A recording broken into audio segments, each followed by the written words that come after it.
What is up, guys? It's the Sound Alchemist, part of One Mind Syndicate, and today I'm back to talk about Warhammer 40K. In this one, I will be going over what I believe is the worst Primarch in 40K. And I guess you could talk about it in 30K as well, but in 30K, we see the Demon Primarchs lose time and time and time again. Like, these guys are supposed to be elevated from demigod status to basically godhood, pretty much. And we see them lose over and over and over again, be it for one reason or another. But I don't think they are the worst Primarchs in this current era of 40K. In my opinion, unfortunately, it falls to none other than Roboute Guilliman. So here are my reasons as to why I think he's the worst Primarch. But before that, let me give him some credit, because Guilliman, all in all, he's what the Imperium needed most, and I believe that's why all these events led to his resurrection first out of all the other loyalist Primarchs. So Guilliman is a master strategist and tactician. He knows how things operate and how they should be moving and like making all these decisions and stuff like that to achieve the best outcome, and that's what he's been doing. However, he does have a temper, and we've seen this get in the way of many of his fights. When he was fighting against Mortarion during the whole Godblight events, he pretty much was on death's door.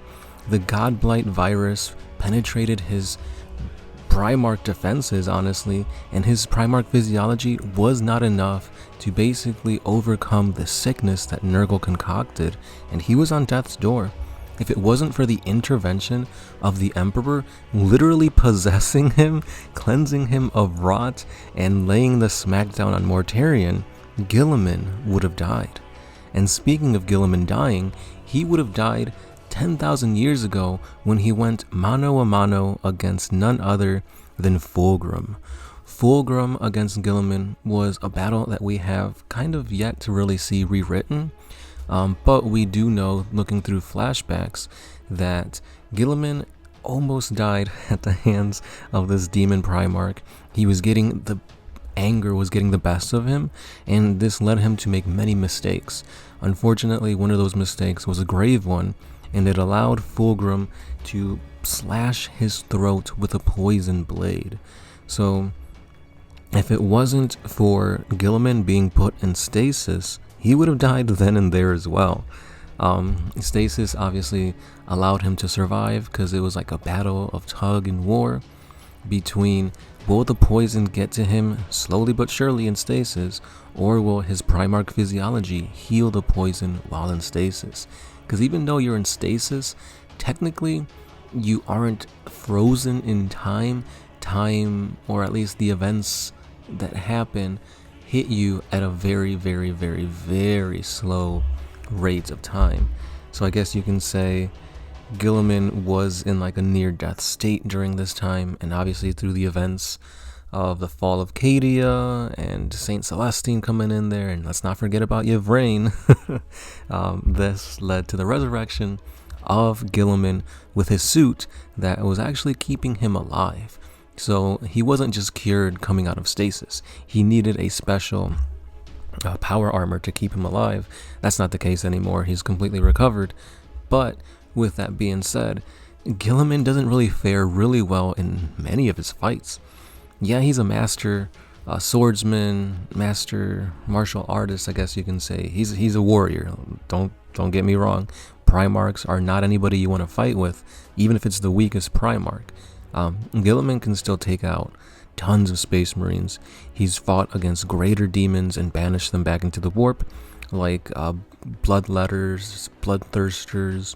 He even fought against, well, let's just go ahead and talk about the elephant in the room. He fought against Magnus the Red, who literally got to the point of being on Terra's moon, Luna, and this was a fight that Guilliman was not able to win. The only way he survived and the only way that Terra was not besieged was because of Guilliman's recalling of the Sisters of Silence. So the Sisters of Silence were an instrumental force during the 30K era of Warhammer, where they were essentially blanks, pariahs, nulls, the antithesis to psychers. So they were essentially the Grey Knights before the Grey Knights, where the Grey Knights fight fire with fire, the Sisters of Silence fight fire with water. So clearly they were a force to be reckoned with against Psychers, against anything of the warp. And after the Emperor's interment on the Golden Throne, they were basically ignored, cast away, and not needed, which is weird. You would think you would want this awesome fighting force on your side, but no.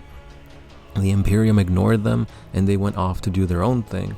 And it wasn't until literally this point in time where Guilliman recalled the order, and many of them answered that call, and that's why they arrived on Luna, and they managed to put a damper on Magnus the Red's psychic powers, and that's how they were able to defeat Magnus and basically cast, well, I don't think he got casted back into the warp. He was basically just fled, retreated. Yeah, so that's pretty crazy. That's 2 instances where Guilliman gets into a fight, can't win, but through either shenanigans or actual tactics, he came out on top.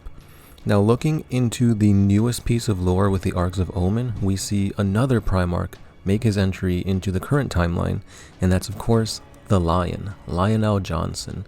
And Al Johnson was a master swordsman, a master warrior, to the point where you could say he's probably top 3 fighters in all of the Primarchs, all the Imperium, because he went toe-to-toe against Lehman Russ, and it was like a battle that lasted days, and the only reason he won was because he sucker punched Lehman. But at the end of the day, I don't think anybody's up to the level of Sanguinius. Sanguinius was perfect in pretty much each and every way you could think. His looks, his allure, his charisma, the way he was able to just gather up thousands upon millions of followers, and they would literally die for him. And then he also had precognition. I don't know if the precognition is what allowed him to be such an expert warrior, to know where the blow was coming from, how to dodge it, etc. Because he knew he wasn't going to die in certain battles. So it's not like he went in there feeling, invincible. He just knew this wasn't his time to die, so he was capable of besting each and every threat that came his way, be it Ka'Banda, a Titan, thousands of Chaos Space Marines and demons, or even Angron himself. Yes, he did beat Angron in a one-on-one fight, and we know another Primarch that did the exact same thing, and like I said, that's the Lion. So in Arcs of Omen, the Lion fights against Angron, and it doesn't go as easy as the fight did with Sanguinius versus Angron. Here, Angron was winning pretty much a good 80% of the fight. The Lion was only capable of deflecting his blows, using the Emperor's shield as a clutch in many of their bouts. Honestly, there's a point where Angron is literally throwing tanks at the Lion, and the Lion is narrowly able to escape being pulverized, all because of the Emperor's shield.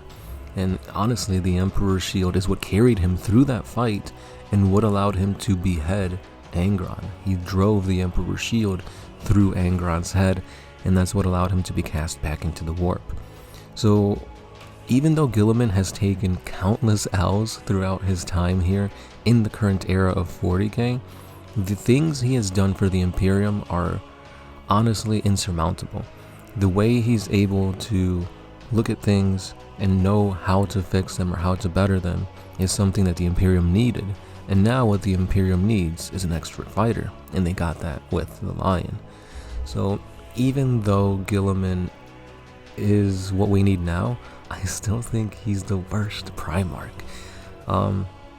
Not worst in the sense of oh, you should think Horus is the worst because look what he did, the Horus Heresy, or Lorgar's the worst, he's the reason the Horus Heresy happened.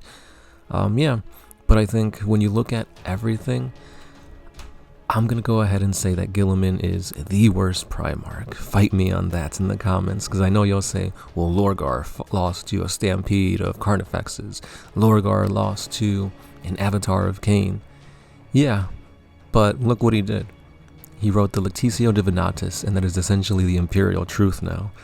He orchestrated, well, with the help of, his Space Marines, Argalt Hall and Erebus, he kind of orchestrated the whole heresy, and that's what led to the events of the whole galaxy to be in the state that they're in. So I think the major W's in Lorgar's book outweigh the L's that he's taken. So yeah, Gilliman is the worst Primarch. But yeah, that's all I got for today, guys. Let me know if you agree with this. Let me know if you disagree and why in the comments. Let's keep the conversation going. And yeah, that's all I got for today. If you guys do like what we do here at One Mind Syndicate, a super thanks will be greatly appreciated, or you can support us on Patreon. If not, the best way of doing it is, like always, commenting, liking, and subscribing. And yeah, thank you for watching. This has been the Sound Alchemist, part of One Mind Syndicate, and I'll see you in the next one. Peace.